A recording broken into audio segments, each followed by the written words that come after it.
Shalom, teman-teman sahabat satu Injil. Salam sejahtera dari Tuhan Yesus Kristus buat kita semua. Semoga hari ini Tuhan mencurahkan rahmat dan berkat-Nya di dalam setiap kehidupan kita. Renungan hari ini berjudul Perayaan Paskah Orang Yahudi. Sebagai teks khotbah untuk kita hari ini, saya mengajak kita semua untuk mendengarkan bersama-sama di dalam Alkitab kita, dalam kitab Keluaran pasal 12 ayat 14, ayat 17, ayat 21 dikatakan, "Hari ini akan menjadi hari peringatan bagimu. Kamu harus merayakannya sebagai hari raya bagi Tuhan turun-temurun. Kamu harus merayakannya sebagai ketetapan untuk selamanya. Jadi kamu harus tetap merayakan hari raya makan roti yang tidak beragi, sebab tepat pada hari ini juga aku akan membawa pasukan-pasukanmu keluar dari tanah Mesir. Maka haruslah kamu rayakan hari ini turun-temurun. Itulah suatu ketetapan untuk selamanya." Lalu Musa memanggil semua tua-tua Israel serta berkata kepada mereka, "Pergilah, ambillah kami domba untuk kaummu dan sembelihlah anak domba Paskah." Sahabat satu Injil, di dalam Alkitab terdiri dari dua bagian. Yang pertama adalah Perjanjian Lama, kemudian yang kedua Perjanjian Baru. Di dalam Alkitab juga ada 3 zaman. Yang pertama zaman bapak-bapak, dan zaman Musa, kemudian zaman kekristenan. Dalam kitab Keluaran ini, kita tahu bagaimana perjalanan bangsa Israel khususnya di dalam kitab Keluaran ini. Di mana dalam kitab ini kita akan berbicara tentang bagaimana kehidupan orang Israel ketika mereka berada di tanah perbudakan. Judul kitab ini diambil dari kata Yunani Exodus yang dipakai di Septuaginta, yakni Perjanjian Lama dalam bahasa Yunani yang artinya keluaran atau keberangkatan.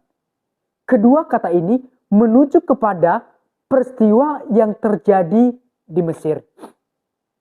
Allah memerintahkan Musa untuk membawa umat Israel dari Mesir, di mana permohonan Musa kepada Firaun agar umat Israel itu mempersembahkan korban kepada Allah. Tetapi ternyata Firaun tidak mengizinkan orang Israel keluar dari tanah Mesir.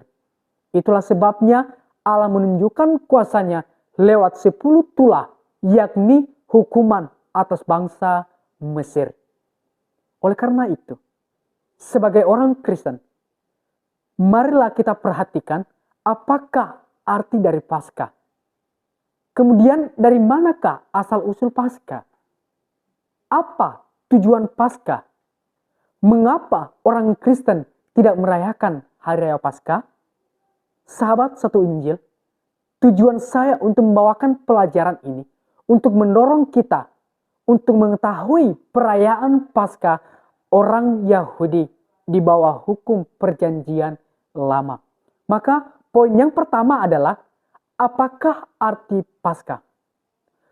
Kata Paskah di dalam bahasa Inggris itu dikatakan Passover, artinya melewati.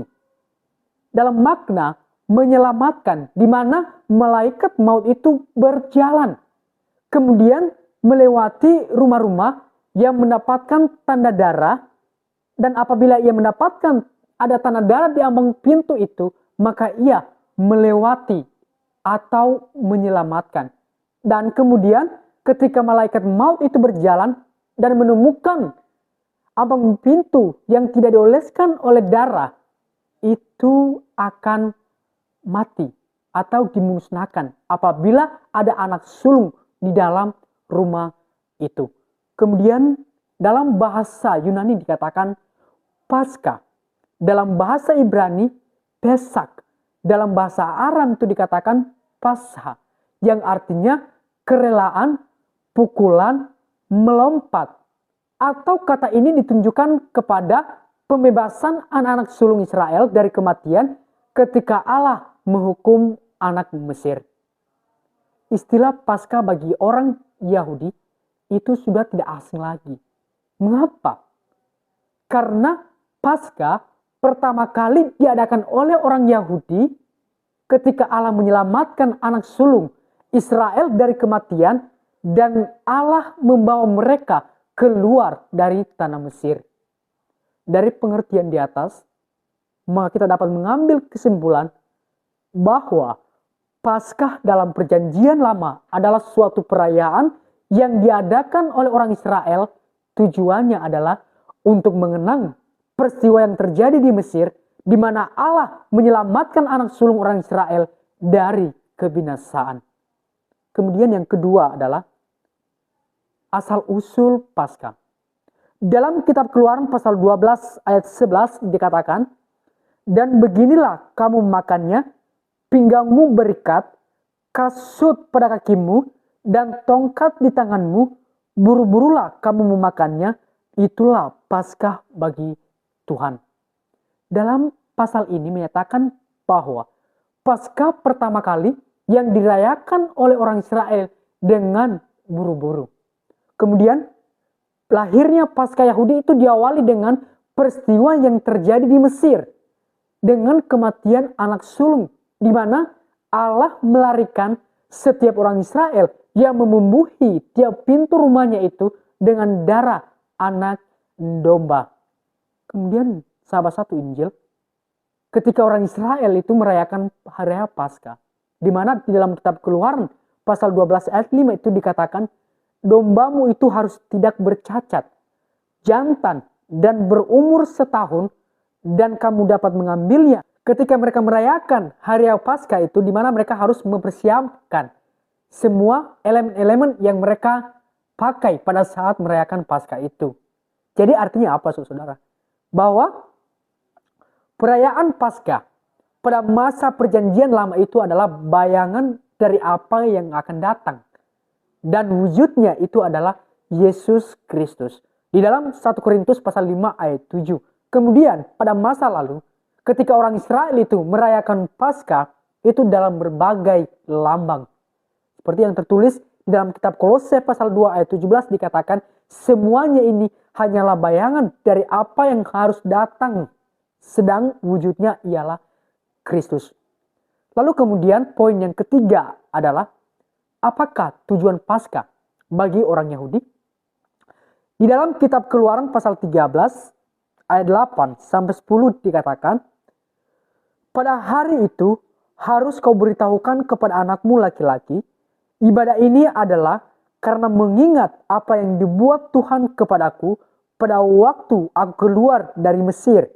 Hal itu bagimu harus menjadi tanda pada tanganmu dan menjadi peringatan di dahimu, supaya hukum Tuhan ada di bibirmu. Sebab dengan tangan yang kuat Tuhan telah membawa engkau keluar dari tanah Mesir. Haruslah kau pegang ketetapan ini pada waktunya yang sudah ditentukan dari tahun ke tahun.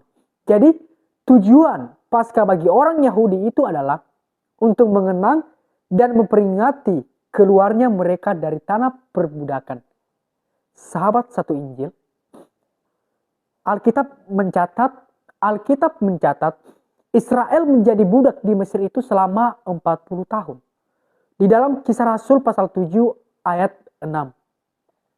Selama 40 tahun menjadi budak di Mesir bukanlah waktu yang sangat singkat, tetapi itu waktu yang sangat lama, di mana banyak penderitaan yang mereka alami dan pahitnya kehidupan selama 40 ketika mereka berada di tanah Mesir itu.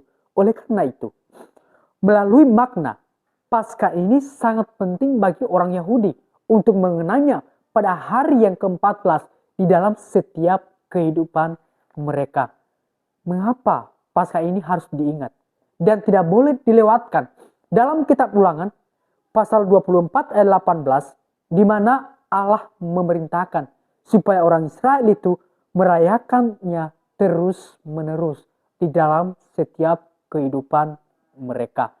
Lalu kemudian di dalam Perjanjian Baru, hari Paskah memiliki penyesuaian ketika kedatangan Yesus Kristus di dunia dalam kitab Yohanes pasal 3 ayat 16. Jadi, Paskah dalam perjanjian baru adalah mengenang kematian Tuhan kita Yesus Kristus.